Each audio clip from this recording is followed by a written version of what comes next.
Yo como manager veía que me costaba muchas veces contratar, era exigente, quería que el equipo funcionase bien, que luego la gente estuviese contenta, pero alineado con negocios, es decir, que hubiera resultados, ¿no? Que hubiera un equipo de alto rendimiento. ¿Cómo lograste crear la cultura de producto dentro de tu propio equipo? Hemos intentado a veces trabajar por objetivos y en algunos casos no nos ha ido muy bien y lo que hacemos es trabajar por drivers y la diferencia es simplemente, oye, mide esta métrica y cada iteración tiene que estar mejor. Y de ahí fue que creasteis el producto de Nater, ¿no?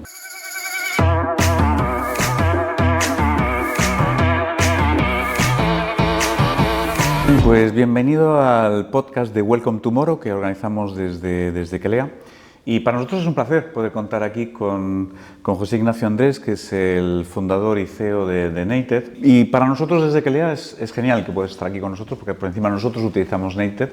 Por eso que bienvenido, José, te llamo José, pues bienvenido a este programa. Antes de nada, una mera introducción. Nater es una plataforma de gestión, sobre todo de gestión del bienestar, motivación de los empleados. Ahora José nos va a introducir un poco en ello, un poco para entenderlo, sobre todo para entender un poco el trasfondo, ¿no?, que hay detrás de la estrategia de la herramienta, ¿no?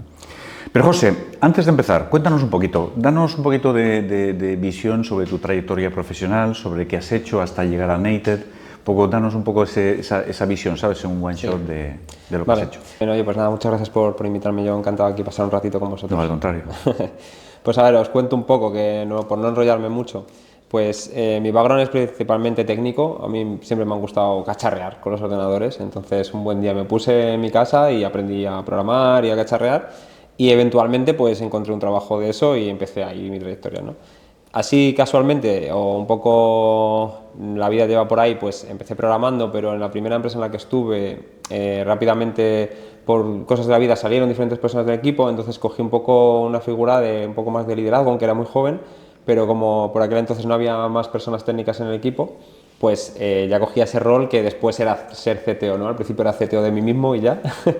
Pero bueno, era un poco encargado de hablar con clientes, hablar con negocio, desarrollar el producto y demás, ¿no? Entonces, a partir de ahí, siempre tuve ese rol, de una manera u otra, en las diferentes empresas, de llevar equipos de tecnología, producto, diseño, todo esto. Y siempre he trabajado ahí, en esa posición, en diferentes startups. Algunas han sido más B2B, casi siempre en SaaS. Algunas han sido B2C, también en el mundo de FinTech. Y después, pues siempre tenía este gusanillo de emprender, por eso me metí siempre en startup, a ponerle nombre a las cosas que hacía, era algo que me mola crear. Qué bueno. Sí, y entonces ya decidí emprender y como siempre había estado llevando equipos de tecnología y demás, pues tenía claro que iba a hacer tanto una herramienta digital, porque es lo que sabía hacer, como algo donde pudiera tener expertise, y ahí pues me había enfrentado a contratar, a llevar el equipo, a retener, a motivar. Entonces dije, hablé con mucha gente y era como todo el mundo teníamos un problema similar con eso, ¿no? Entonces intenté crear algo que resolviese ese problema, al principio más para mí, que pues tenía una figura como de manager, y luego ya pues con el tiempo fuimos pivotando a hablar más con recursos humanos y tener la solución que es ahora. Y de ahí fue que creasteis el producto de Nater, ¿no? ¿Nos cuentas también en qué consiste Nater, ya para que todos los que nos están escuchando un poco lo puedan entender? Claro. Pues nacemos un poco con la misión de crear mejores lugares de trabajo. Al final se trataba de esto, ¿no? Yo como manager veía que me costaba muchas veces contratar, era exigente, quería que el equipo funcionase bien, que luego la gente estuviese contenta, pero alineado con negocios, es decir, que hubiera resultados, ¿no? Que hubiera un equipo de alto rendimiento. Entonces, para todo esto mirabas y veías como cada uno lo hacía de una manera, había gente que no se preocupaba de nada, directamente la gente rotaba y simplemente metía más horas a recruitment, ¿no? Un poco sin sentido, ¿no? Porque está entrando agua al barco por un lado. Claro. Y entonces creamos Nater como la idea de crear mejores lugares de trabajo. Empezamos por la parte que es más core de engagement, de satisfacción, de medir el clima, de ayudar a las empresas, a los líderes, a recursos humanos, a entender qué está pasando en la empresa, pero como la misión es un poco general, hacer mejores lugares de trabajo, luego hemos ido ampliando eso y a día de hoy es como una solución que decimos de experiencia del empleado, para que el empleado tenga una muy buena experiencia en el lugar de trabajo. Y ya tocamos desde procesos de onboarding hasta toda la parte de performance review también, que al final es como, oye, si estoy en mi trabajo y estoy motivado, también hay cosas importantes como desarrollo de carrera, mejorar profesionalmente o crecer o subir o lo que sea, ¿no? Cada uno lo que quiera. Pues todo eso con Nater te ayudamos a que en tu empresa se haga lo mejor posible, ya te digo, desde procesos Podemos resumirlo en procesos de clima y satisfacción y en procesos también de performance. También esta parte ha cobrado muchísima importancia porque además está como muy ligada, Sí, ¿no? muy ligado. Tú quieres un equipo de alto rendimiento. Ok, si el equipo no está motivado y no está contento, ¿qué vas a hacer de performance review para que la gente esté motivada? Nada, tienes que hacer una base y después lo otro, ¿no? Pero tienes que hacerlo todo bien. Claro, claro. Entonces la herramienta te aporta una base para que tú ejecutes todos estos procesos lo mejor posible. Qué bueno. Oye, y realmente, si te fijas desde el NITO, bueno, si te fijas tú ya lo sabrás, ¿no? Yo desde fuera, un poco viéndolo de fuera, pensaría, wow, esto no es simplemente una herramienta típica, herramienta de gestión de talento, de gestión de recursos humanos, ¿no? Sino que vais un poquito más allá desde el punto de vista de dar una herramienta para poder medir el engagement de la gente y poder medir un poco el aporte, ¿no? Y realmente, porque gente motivada va a generar más impacto, ¿no? Sí, sí, es buen punto, porque hay muchas herramientas de recursos humanos que son más orientadas a transaccional, digamos, documentación, vacaciones, todo este tipo de cosas. Hay que pensar en Nailted como una herramienta que cuando tú tienes eso ya, que bueno, pues la has digitalizado porque es lo que casi la ley te exige, pues tú pones Nailted encima. De hecho, nosotros nos conectamos con todas estas herramientas para que tengas tu base de datos de empleados sincronizada, no tengas que hacer nada, solo lo enchufas y ya, y entonces te permite saltar a dar ese paso, ese salto estratégico y empezar a implementar procesos que ya son de alto valor añadido. Tú normalmente contratas una herramienta de estas transaccionales porque te ahorra algo de tiempo, bueno, o te ahorra bastante tiempo, es también, es muy valioso. Nailted no lo contratas porque te ahorre tiempo, que también lo ahorras más por el retorno que tiene en reducción de la rotación, en gestión estratégico, es otro concepto. Oye, y si ahora te hago la pregunta ya desde la perspectiva de tu equipo, es decir, el equipo que trabajáis en Nailted, ¿no? ¿Cómo lograste crear la cultura de producto dentro de tu propio equipo? Pues diría que es una cosa que está en constante evolución, o sea, que no es algo que se cree ya, sino que todo el rato está pasando. Pero al final, como cultura, pues yo entiendo que es lo que se hace en el día a día, ¿no? Entonces, hay un poco la ventaja que igual tenemos es que tanto yo que empecé el proyecto como mis otros co-founders que se unieron enseguida, somos de producto. Entonces, es que vemos el mundo desde ese prisma todo el rato y entonces casi que cuando luego hemos ido montando los diferentes departamentos, ventas, marketing, bla, bla, bla, bla, es como que vamos induciendo todo el rato esa visión. Entonces, las primeras personas que iban entrando en el equipo, al principio, pues, si tenían más mindset de producto era más fácil, si no, pues íbamos como haciendo un poco los ajustes, dando feedback. Es algo que además somos un poco pesados cuando la gente entra de, oye, aquí damos muchísimo feedback, no te lo tomes personal, es porque es nuestra manera de mejorar y demás, sí, ¿no? Claro, claro. Qué bueno. Y básicamente creo que es eso, ¿no? Inducirlo desde el primer día a toda la gente que va entrando y asegurar esa mentalidad, ¿no? De en plan, no hagas esta tarea manual, bueno, la puedes hacer como un hotfix, una solución rápida, pero luego hay que intentar productizarlo, ¿no? Y siempre ese tipo de cosas están todo el rato, todo el día. Oye, me interesa saber, desde la perspectiva vuestra de Nailted, si tuvieras que definir cuál es esa característica de ese mindset de producto, ¿cómo lo definirías? Bueno, es una buena pregunta, porque llevármelo a una sola cosa, no lo sé, pero... ¿Una o dos? Sí, pero a ver cómo te lo verbalizo, pero creo que va un poco por pensar como si, aunque no estés desarrollando una herramienta, aunque estés desarrollando un proceso, pensar como si estuvieses desarrollando una herramienta. Es decir, oye, este proceso que voy a hacer, yo cómo me lo llevo a un proceso repetitivo. Es decir, a veces esto puede, igual alguien me diría, es que estás, digamos, optimizando de manera prematura. Vale, no te digo que construyas todo lo que pienses, pero igual sí que tienes que pensar en ello como si lo fueses a construir. Entonces yo creo que quizás es este pensamiento, ¿no? Decir, oye, todo proceso que se me cruza, para nosotros un ticket de un cliente es como, vale, ¿cómo la próxima vez este ticket no llega? O sea, ¿cómo lo puedo yo poner? O en las preguntas frecuentes, o cómo modifico el producto para que esa ayuda esté en el momento adecuado, en el lugar adecuado y Ya, no...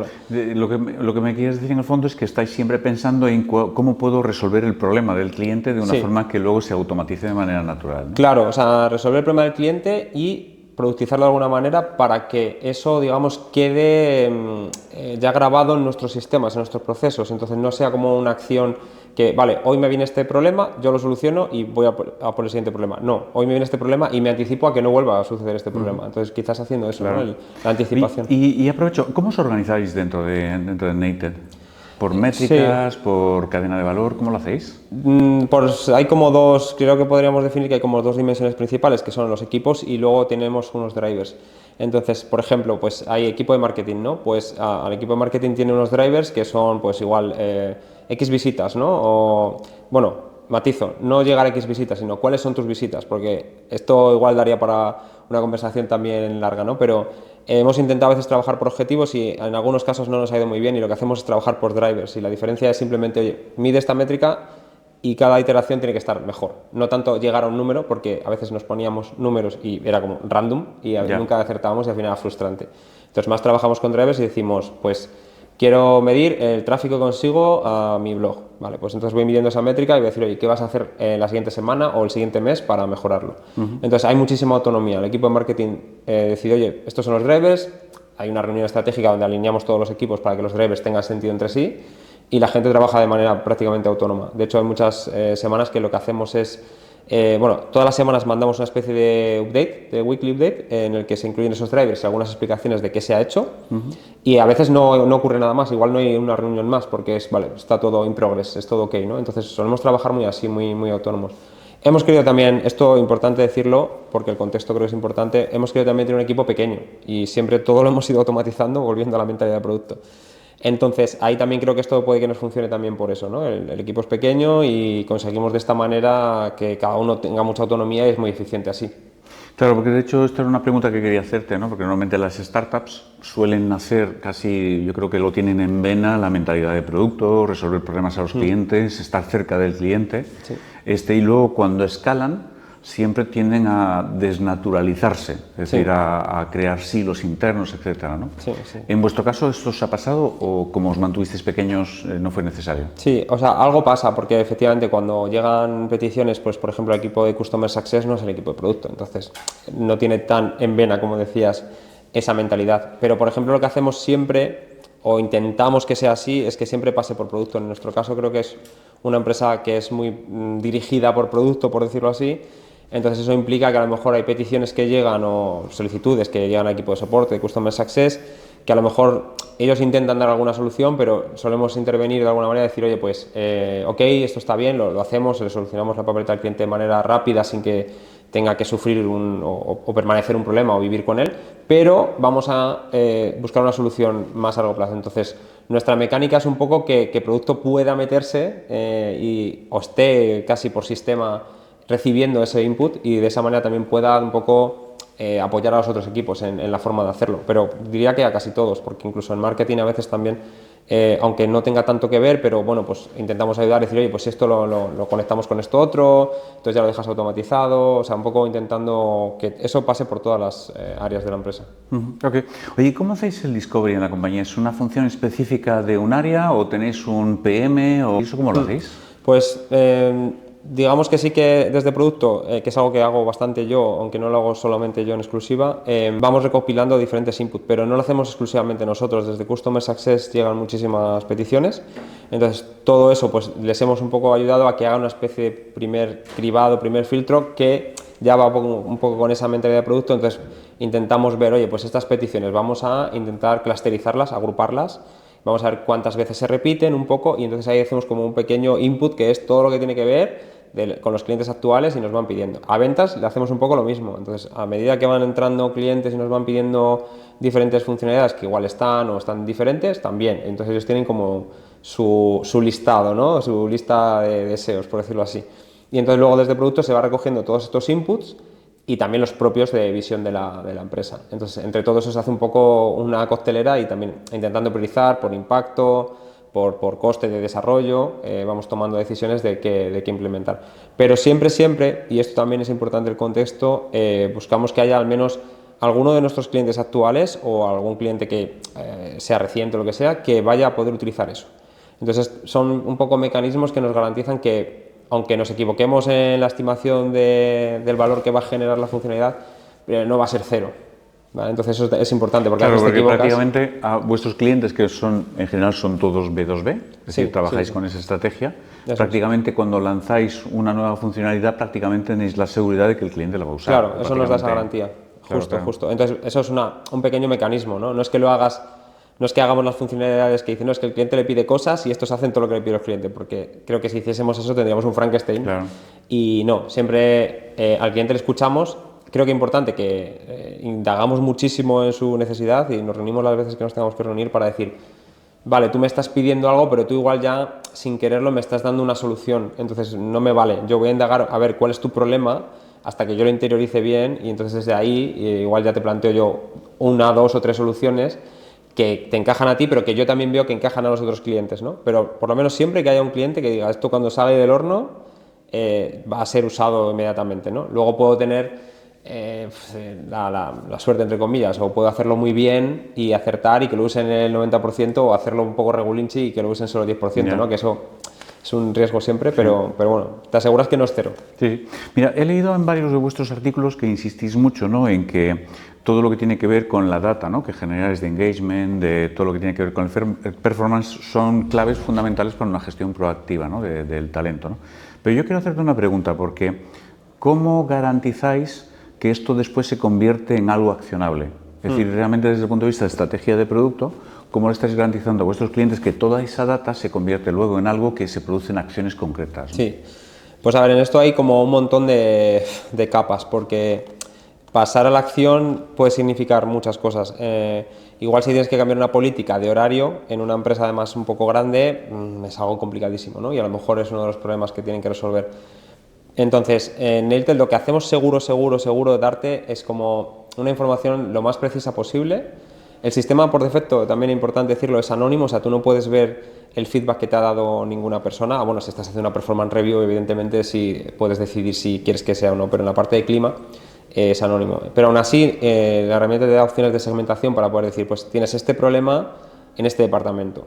Entonces, a partir de ahí ya es como mucho más fácil pasar a la acción o detectar los problemas.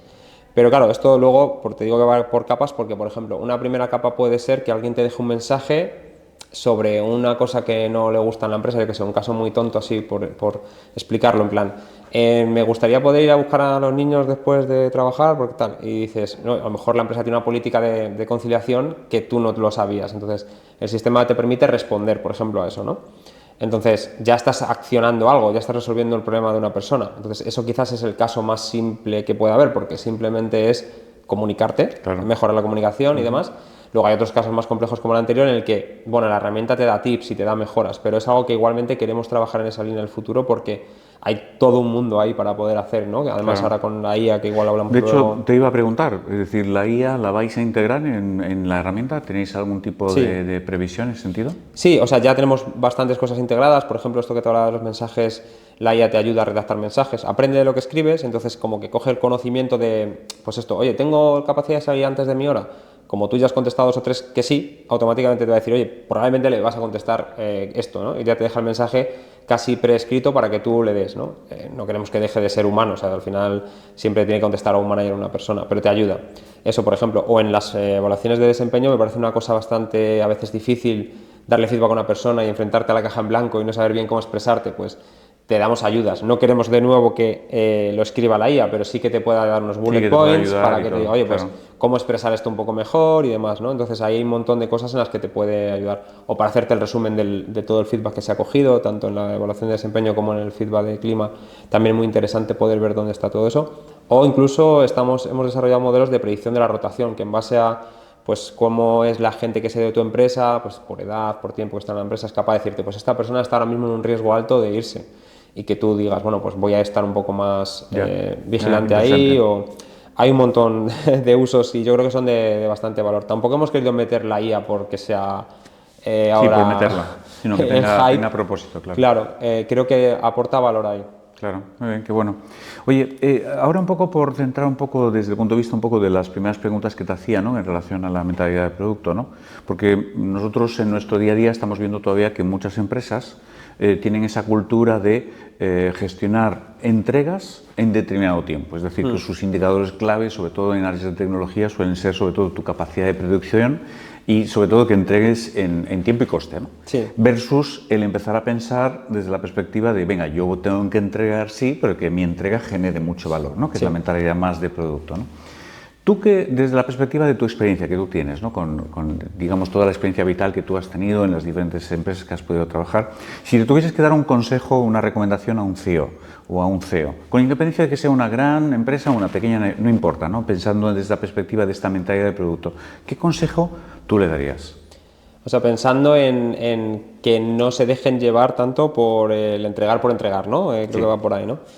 A ver, pues de primeras quizá diría que, o sea, precisamente eso, ¿no? Que entregar por entregar quizás es una visión cortoplacista, Bueno, para mí lo es, porque quizás sí, a veces, y a nosotros siendo una empresa de producto nos pasa, me imagino que a todas las empresas que sean igual más de servicios les pasará, pero vamos, por 100, que tengas clientes y te dicen, oye, yo quiero esto. Entonces, claro, es como, vale, ok, vamos a dárselo, se lo cobramos y todo el mundo feliz y ya está, ¿no? En principio.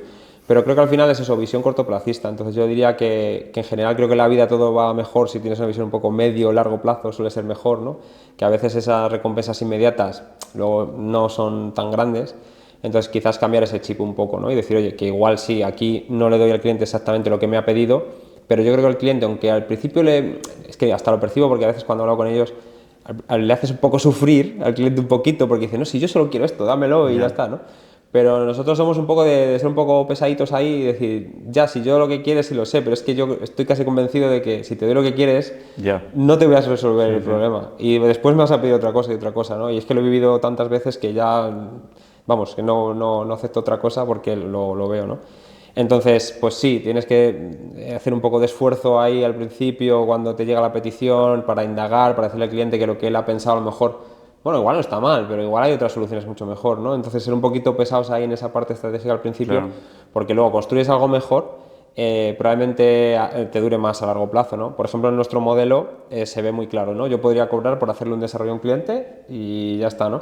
Pero no lo hacemos nunca. Cuando nos piden algo, lo que solemos hacer es cobramos un poquito para subvencionar el desarrollo, aunque asumimos nosotros el 80%, pero confiamos en que lo que vamos a hacer lo vamos a hacer más a nuestro criterio, en parte podemos hacerlo porque no le estamos cobrando la totalidad, y luego a largo plazo, pues el producto y el resultado va a ser bueno, entonces va a renovar con nosotros y va a seguir con nosotros más tiempo. Ya, claro. Entonces un poco es ese chip, no sé si como consejo se puede aplicar a otras empresas, pero bueno, es como pensamos nosotros. No, qué bueno, pero yo creo que lo que mencionabas ahora de focalizarse más en el problema a resolver, ¿no? En lugar de simplemente aceptar lo que me piden de hacer sin más, ¿no? Porque muchas veces eso me lleva simplemente a ser, bueno, pues venga, pues me pide las cosas, yo las hago y lo que me pides es que sea eficiente, venga, pues lo hago, pero sin medir realmente el impacto, ¿no? Sí, y al final, por mucho que estén contentos el día que se lo das porque, ay, qué bien, esto es lo que había pedido, luego al poco tiempo, como no es lo que es la solución de fondo, pues van a decir, claro, pues al final no me ha servido, me he gastado el dinero y sí, has hecho lo que decía, pero mierda.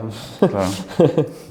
Oye, en tu opinión, ¿tú cómo estás viendo el impacto de tanto modelos operativos de producto, el mindset de producto, ¿no? Porque los retos siguen estando encima de la mesa desde el punto de vista de transformación digital, la aplicación de la IA, incluso todo lo que tiene que ver con los cambios que implica el tener una data de valor de cara a la organización.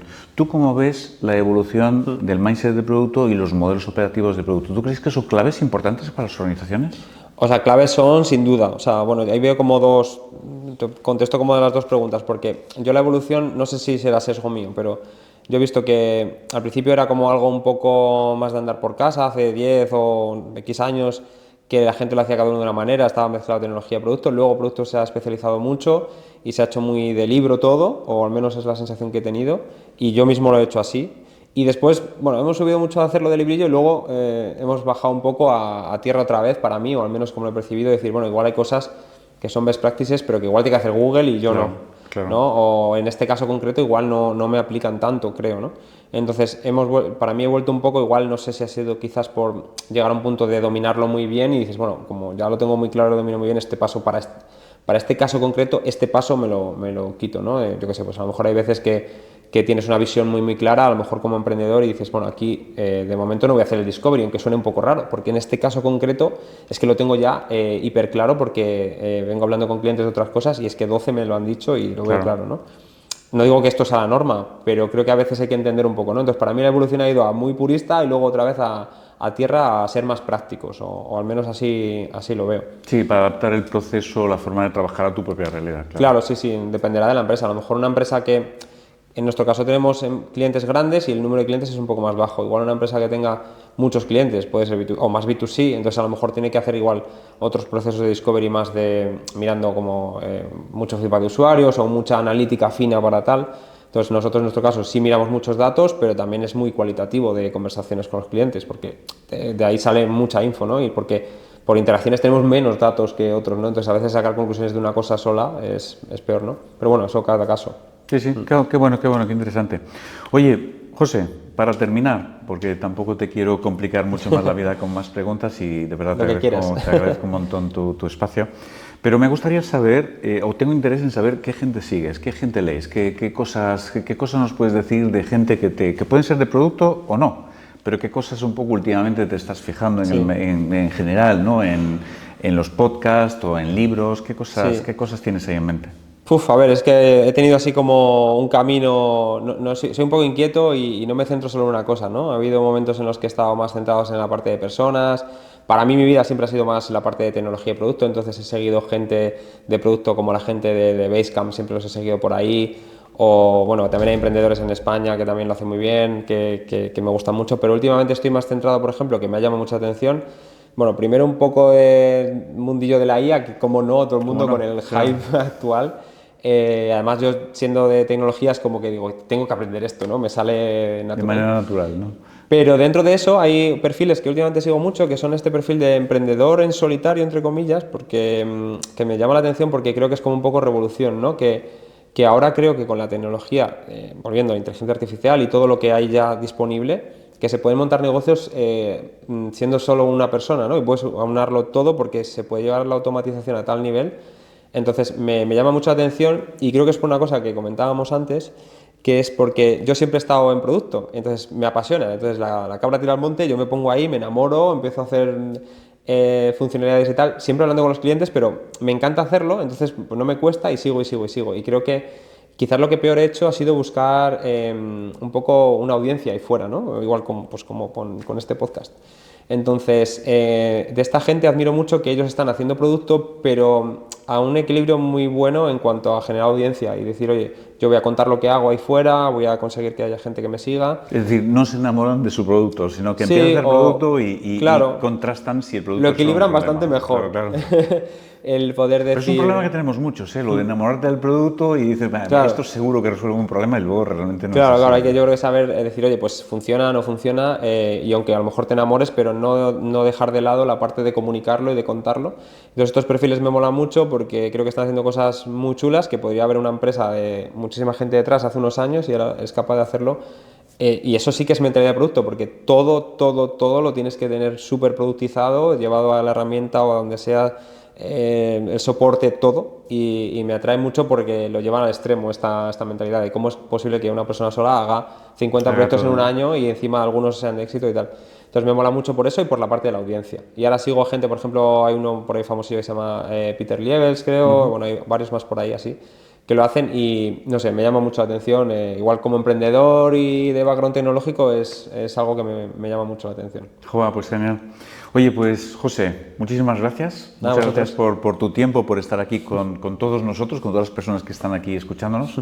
Y de verdad agradecértelo porque además, ya te digo, por la cuenta que nos trae, que somos clientes vuestros de vuestra plataforma, Bueno. pues para nosotros es un placer de verdad Cómo no. poder haber contado contigo. Por eso que muchísimas gracias. El placer es mío estar aquí con vosotros.